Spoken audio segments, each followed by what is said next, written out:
Hey, what is up, mortals? Welcome to part 3 season 1 of What If Izuku Had a Villain Quirk. I just wanted to greet you guys by just saying, sit back and relax, you're in for a treat. So, we begin. Izuku was walking away from school with Aizawa's syllabus in his bag, already thoroughly studied along with the other books he had obtained in his previous classes.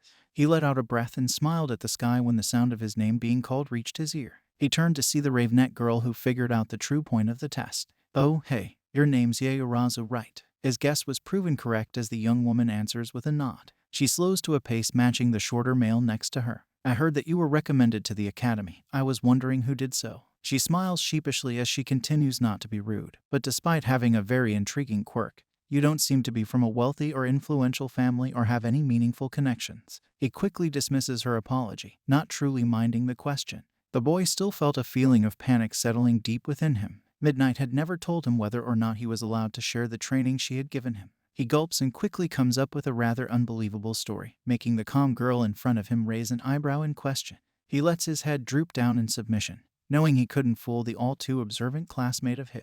He quietly damned Midnight in his head for already making school a pain as he met her eyes. I was recommended by a pro hero I was training with. Midnight, to be precise. He wasn't sure what was more shocking, seeing a sudden blossom of feeling on Yaoyorozu's face or the lack of a more apparent one due to the gravity of the news. She slammed her fist into a palm as she declared how much sense it made, seeming far more focused on figuring Midoriya out. She smiled and put a finger up to her lips as she promised to help him keep his secret if he wished to keep it one. The Viridian-eyed boy let out a heavy sigh of relief and nodded as he waved goodbye to his fellow hero student, blinking at the limousine that was picking her up. He shook his head and made a turn rather than exiting UA, pulling out the note he had received earlier from Midnight to look at the meeting spot. The actions of the boy were scrutinized by a ticked-off blonde who was spying on his movements. What the hell is that bastard doing? Class is over. The crimson-eyed teen let out a sound of dismissal as he stomped out of the school grounds. What do I care about what he does? As long as he keeps out of my damn way with his stupid quirk. Memories of what he saw as a kid flashed in front of him and he shook them off. He felt the sting of nails drawing blood from his hand as he curled them into fists to keep them from shaking. The traumatized youth stalked off into the direction of his home. Midoriya finally arrived at the classroom that Midnight wanted to meet him in and knocked once before being swept into the classroom. He landed flat on his back and groaned as he sat up, intending to give his tutor a piece of his mind before realizing they weren't alone.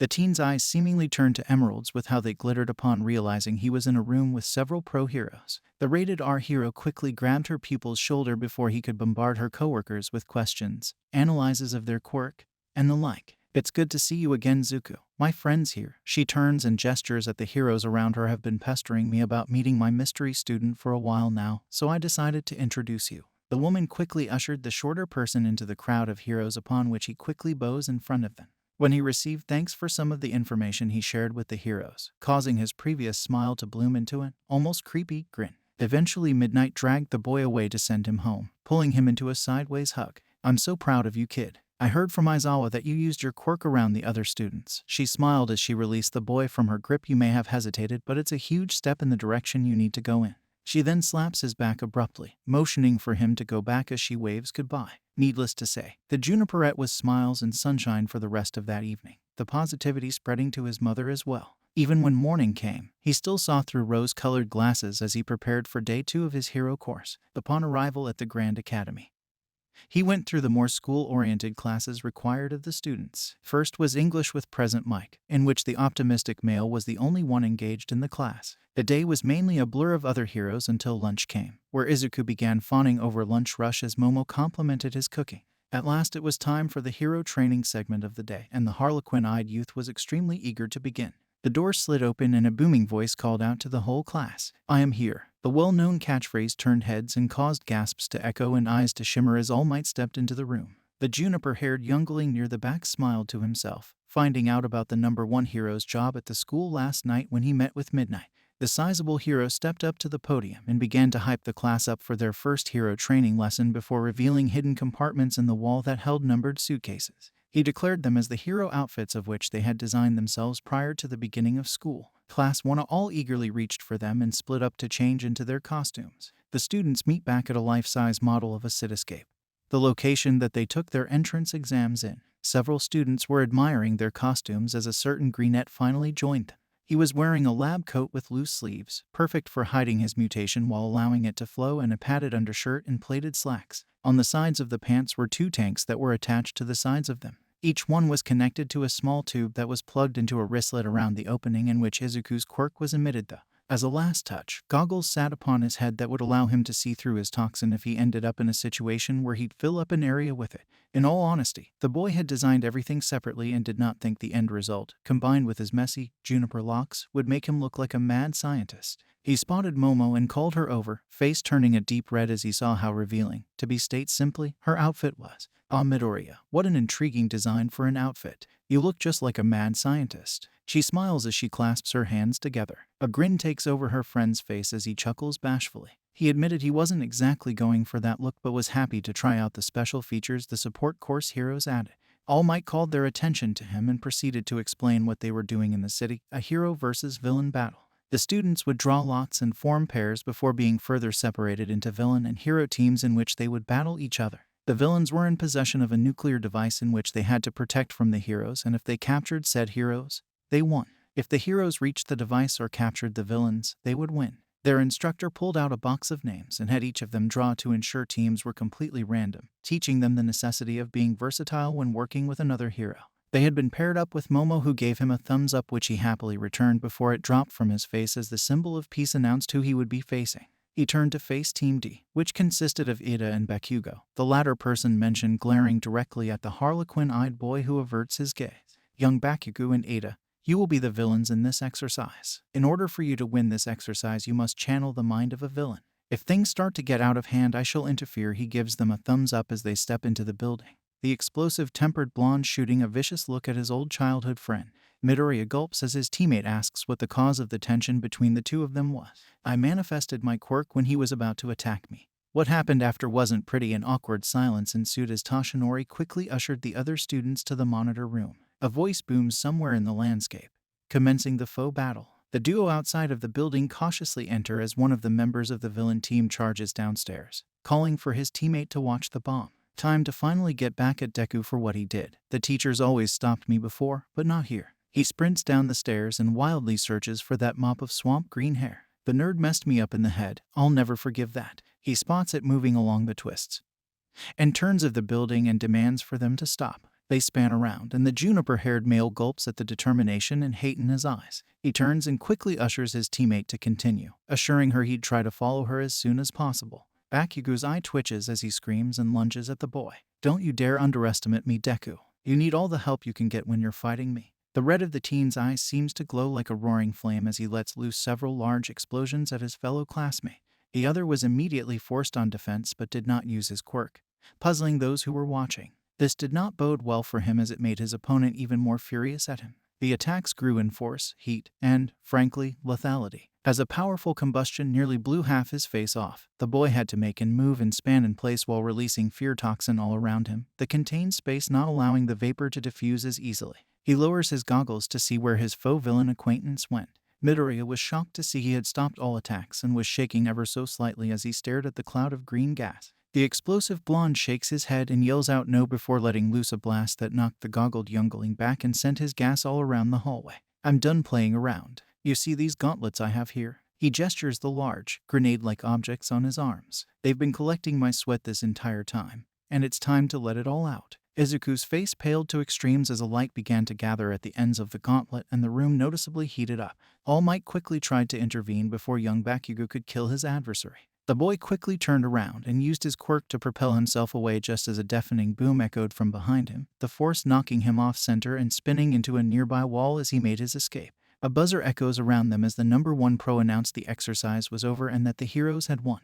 Blood-red eyes seemed to grow even more fiery as anger filled them, and the owner of said eyes growled and stomped out of the building. Yaorazu comes down and spots her teammate, rushing over to him and helping him up, the crown of his head bleeding and his outfit burned and ripped. Ida saw the state of the other boy and went to help, the duo assisting their injured classmate out of the building where Recovery Girl was waiting, making her way over after thoroughly scolding the teen.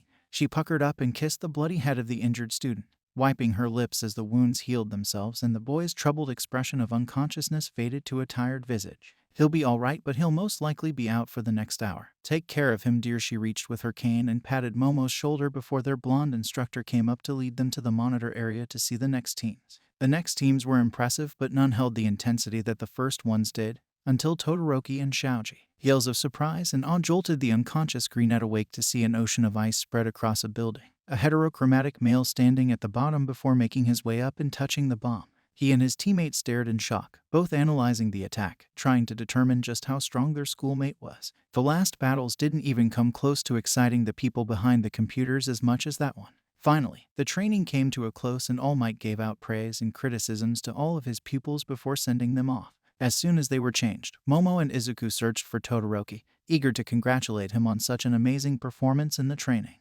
Thanks to the raven-haired girl's superior height, she spotted him and tugged her friend over. Todoroki, please wait a minute. The duo arrive right behind the teen with bi-colored hair. He arches an eyebrow, recognizing both of them as the other recommended students his father informed him about. Yes, can I help you two with something? His eyes gaze deeply into each of them as complimented his display during the training. He blinks as he keeps an entirely neutral face while thanking them. I suppose it was impressive, but your efforts in the exercise were intriguing to me. Yours specifically. Midoriya Shoto turns to the shorter of the duo. You seemed hesitant to use your quirk, and even when you did use it you didn't target Bakugo. May I ask why? The powerful teenager noted the uncomfortable stance that Izuku adopted as he shifted in place. He opened and closed his mouth a few times, trying to explain. I suppose I just didn't want to do what I did years ago to Kaken again during the exercise. That statement prompted more questions from the two recommendees next to him. My quirk can be very dangerous. I produce a neurotoxin that can force my adversary to see their worst fears in extremely lifelike ways. Realization dawns on the faces of both other adolescents before a look of pity comes across the raven-haired girl's face. He recounts the events that happened when he defended that kid Katsuki was bullying and how he was ridiculed for having a villainous quirk. He feels a warm hand on his shoulder and looks up to see Momo smiling at him. It's okay, Midoriya, you're at UA now. You've proved every single one of them wrong. She reassures her Juniperette friend, who began crying tears of joy, shocking the young woman who began fretting. He quickly calmed her down and bursted out laughing at how panicked she looked, the girl quickly joining in with quiet giggles. Todoroki glanced at them with a judgmental look, with a spark of longing buried deep within it as he walked off. The duo bid him goodbye and parted themselves, the fatigue of the exams still affecting them. Inko heard the front door open and her son kick off his shoes before collapsing onto the couch. A familiar smile spreads across her face as she walks over to her son, finding him asleep. She grabs a comforter and covers him up, kissing his forehead before heading back to her room, humming softly under her breath. Thank you all for indulging yourselves in the story thus far. I hope you enjoyed it. Now, there are a few more things that I'd like to go over before the video ends. Firstly, we've got a second channel called Anime Deep Dive. Anime Deep Dive goes deep into the facts and lore of a wide variety of anime. It's sure to expand your weeb knowledge for all kinds of series, guaranteed. On top of that, we have a third channel called We The Celestials Naruto What Ifs. It's what we do on this channel already, but in the vast world and lore of Naruto. Go check it out if you're in the mood for some jutsu action. Secondly, on behalf of We The Celestials, I'd like to thank everyone involved in the production of today's awesome content. Their details will be in the description below. Lastly, if you're interested in what we do here at We The Celestials, then I would like to extend out an invitation to join the team. The only caveat being we only accept members 16 years and up to join our crew. You can sign up for whichever category fulfills your interests by joining the recruitment Discord using the link in the description below. Our Discord is an all-around fantastic place to be, whether you're a fan or looking to join our band of misfits. We're always looking for members to join us. Well, that's it from us for today's video. So, thank you all for watching, and have a great day.